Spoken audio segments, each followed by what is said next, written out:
رشتوں میں رکاوٹیں ہیں، بندشیں ہیں جس کی وجہ سے آپ کا رشتہ ہوتا ہی نہیں، اور اگر ہو جائے تو اس میں رکاوٹیں آنے لگتی ہیں۔ اس کے لیے بہت ہی خاص مجرب عمل۔ السلام علیکم ورحمۃ اللہ وبرکاتہ۔ امید ہے آپ سب خیر و عافیت سے ہوں گے۔ Welcome to my new Islamic video. آپ دیکھ رہے ہیں Hateem Fatima official YouTube channel. اگر آپ میرے چینل پر نئے ہیں تو سب سے پہلے میرے اس چینل کو سبسکرائب کر لیجیے تاکہ آنے والی اس طرح کی اسلامک ویڈیو کا نوٹیفیکیشن سب سے پہلے آپ کے پاس آئے۔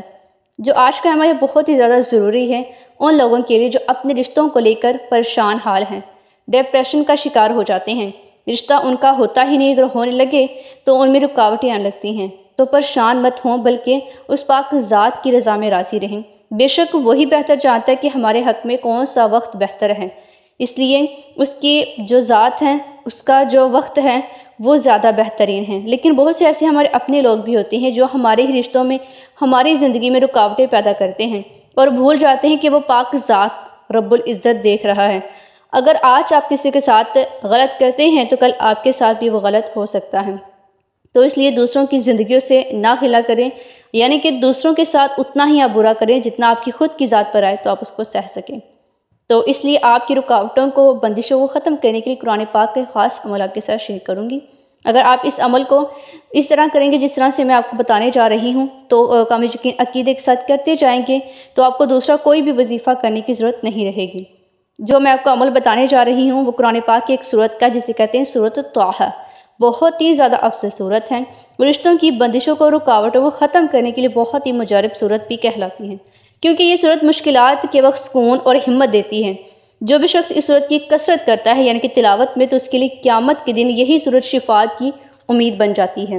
آپ پر جب بھی کوئی بھی پریشانی، مصیبت آ جائے تو اس کے لیے بھی یہ بہت ہی اہم ہے، یعنی کہ یہ سورت مشکلات، مصیبتوں میں بہت ہی مددگار ثابت ہوتی ہے، خاص طور پر جب کوئی بھی شخص خوف یا پریشانی میں اس کو پڑھے۔ اس کے علاوہ اس صورت میں نیکیوں کی ترغیب اور برے اعمال سے بچنے کا پیغام بھی دیا گیا ہے، جس سے انسان اپنی زندگی کو بہتری کی طرف لا سکتا ہے۔ یعنی کہ جب کوئی شخص اس صورت کو ترجمہ تفسیر کے ساتھ پڑھتا ہے، اس کی گہرائیوں میں جاتا ہے تو اپنی زندگی کو اسی کے مطابق ڈھال لیتا ہے، یعنی کہ اپنی زندگی میں نیکیوں کا اضافہ اور برے اعمال سے بچنے کی ترغیب میں جا کر اپنی زندگی کو بہت ہی خوبصورت بنا لیتا ہے۔ اس کے ساتھ ہی حدیث مبارکہ کا ملاحظہ بھی کیجیے کہ جیسے کہ حضرت ابو ہریرہ رضی اللہ تعالیٰ عنہ سے روایت ہے کہ رسول اللہ صلی اللہ علیہ وآلہ وسلم نے ارشاد فرمایا، جو شخص سورۃ طٰہٰ کی تلاوت کرتا ہے اللہ سبحانہ تعالیٰ اس کو دنیا اور آخرت میں حفاظت عطا فرماتا ہے۔ اس کے ساتھ ہی مفسرین اس کے بارے میں کیا کہتے ہیں کہ ان کا بھی یہی کہنا ہے کہ سورۃ طٰہٰ کو پڑھنے سے انسان کے دل کو سکون اور روح کو تسلی ملتی ہے، خاص طور پر جب کوئی وہ مصیبت اور پریشانی میں اس کو پڑھ لیتے ہیں۔ اور آپ پر جب بھی کوئی بھی پریشانی، مصیبت اور بندشیں، رکاوٹیں آنے لگیں تو آپ تب بھی اس سورت کی تلاوت کر سکتے ہیں۔ علم و حکمت اگر آپ پانا چاہتے ہیں تب بھی یہ سورت بہت ہی مفید ہے۔ جیسے کہ مولا علی شیر خدا رضی اللہ تعالیٰ عنہ سے مروی ہے کہ جو شخص اس سورت کو سمجھ کر پڑھتا ہے اس کو علم و حکمت عطا کی جاتی ہے۔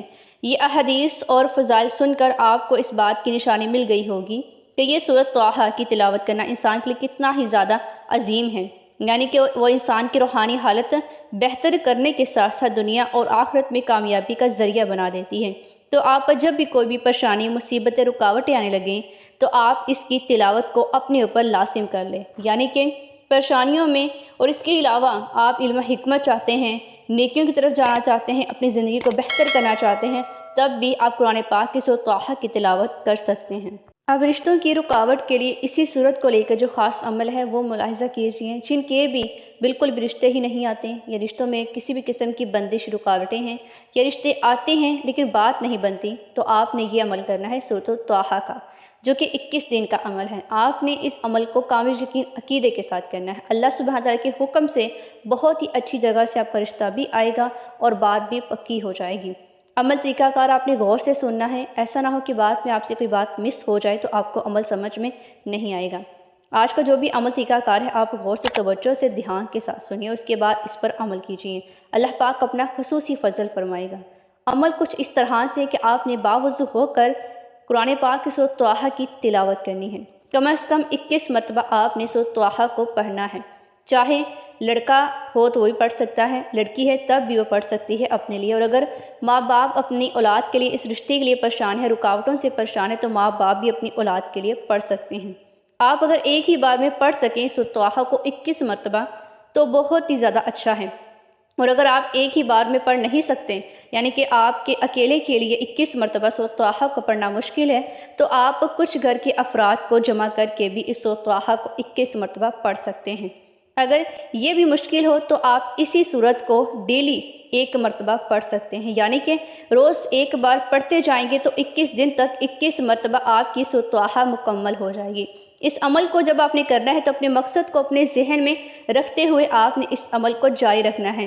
اللہ سبحانہ تعالیٰ کے حکم سے آپ کی جو بھی رکاوٹیں ہیں، جو پریشانیاں ہیں، وہ ختم ہو جائیں گی۔ اس عمل کو کرنے سے پہلے آپ کوشش کیجیے گا کہ آپ چند دن لگاتار اپنا صدقہ دیتے رہیں، جتنی بھی استطاعت ہے آپ اپنا صدقہ دیں۔ جتنے یقین، خلوص اور خضوع کے ساتھ آپ اس عمل کو کریں گے، اللہ سبحانہ تعالیٰ کے حکم سے آپ کو اگلے ہی دن اس کی خوشی آپ کے گھر آپ کو نظر آئے گی۔ اس عمل کو جیسے ہی آپ نے کر لینا ہے تو آپ نے خاص طور پر خشوع و خضوع کے ساتھ دعا کرنی ہے۔ اللہ سبحانہ تعالیٰ کی بارگاہ میں جتنے خلوص عقیدے کے ساتھ رو کر گڑ گڑا کے اپنی پریشانی کو آپ رکھیں گے تو اللہ سبحانہ تعالیٰ کے حکم پر بہت ہی زیادہ فضل و کرم ہوگا، بہت ہی اچھی جگہ سے انشاءاللہ آپ کا رشتہ بھی آئے گا اور وہ رشتہ آپ کا پکا بھی ہو جائے گا، یعنی کہ کوئی بھی رکاوٹیں یا بندشیں ہیں وہ ختم ہو جائیں گی۔ تو اس لیے آپ نے سورۃ طٰہٰ کے اس خاص عمل کو جیسے بھی آسانی سے آپ کرنا چاہتے ہیں تو آپ کر سکتے ہیں۔ جب آپ اس سورۃ طٰہٰ کو ایک ہی وقت میں پڑھیں گے تو آپ نے اس چیز کا بہت ہی زیادہ دھیان رکھنا ہے کہ آپ نے گھر کے افراد کو جمع کر کے ایک ہی وقت میں اس سورت کو مکمل کرنا ہے۔ ایسا نہیں کہ آپ جب بھی سورۃ طٰہٰ کی تلاوت کرنے کے لیے بیٹھیں تو اس میں کوئی بھی شخص گھر کا اپنے الگ وقت سے پڑھے اور دوسرا اپنے وقت سے اور تیسرا اپنے وقت سے، ایسا ہرگز نہیں کرنا۔ یعنی کہ جیسے آپ نے سورۃ طٰہٰ کی تلاوت کا ارادہ کرنا ہے تو جیسے آپ گھر کے چند افراد کو جمع کریں گے تو ایک ہی نشست میں بیٹھ کر ایک ہی مرتبہ، یعنی کہ ایک ہی ٹائم میں آپ سب نے سورۃ طٰہٰ کی اس تلاوت کو مکمل کرنا ہے۔ اور اگر آپ ڈیلی بیسس پر ایک ایک مرتبہ پڑھنا چاہتی ہیں تو تب بھی آپ نے کامل یقین عقیدے کے ساتھ اس عمل کو کرتے جانا، کسی بھی قسم کا شک شبہات نہیں رکھنا، کیونکہ جب بھی ہماری دعاؤں میں، ہمارے عمل میں شک آ جاتا ہے تو ہمارے جو وظائف ہوتے ہیں، ہمارا جو عمل ہوتا ہے، اس کی جو تاثیر ہے وہ کم ہو جاتی ہے۔ اور اس لیے اگر آپ اس کے بہت ہی زیادہ کمالات اور معجزات دیکھنا چاہتی ہیں تو آپ نے کامل یقین عقیدے کے ساتھ اس عمل کو کرتے جانا ہے۔ اللہ سبحانہ تعالیٰ کے حکم سے جو بھی رکاوٹیں ہیں، پریشانیاں ہیں، وہ ختم ہو جائیں گی اور بہت ہی اچھی جگہ آپ کا رشتہ بھی ہوگا۔ اور اللہ سبحانہ تعالیٰ کے حکم سے جیسے ہی رشتہ ہوگا تو وہ کبھی بھی اس میں رکاوٹ کی کوئی بھی وجہ نہیں بنے گا، یعنی کہ کوئی بھی انسان یا کوئی بھی چیز آپ کے رشتے میں رکاوٹ نہیں بنے گا۔ تو اس عمل کو آپ نے ان سب بہن بھائیوں کے ساتھ صدقہ جاریہ سمجھ کر شیئر بھی کرنا ہے جو لوگ اپنے رشتوں کی وجہ سے پریشان حال ہیں، اور ساتھ ہی کمنٹ میں اپنے قیمتی رائے کا اظہار بھی لازمی کرنا ہے۔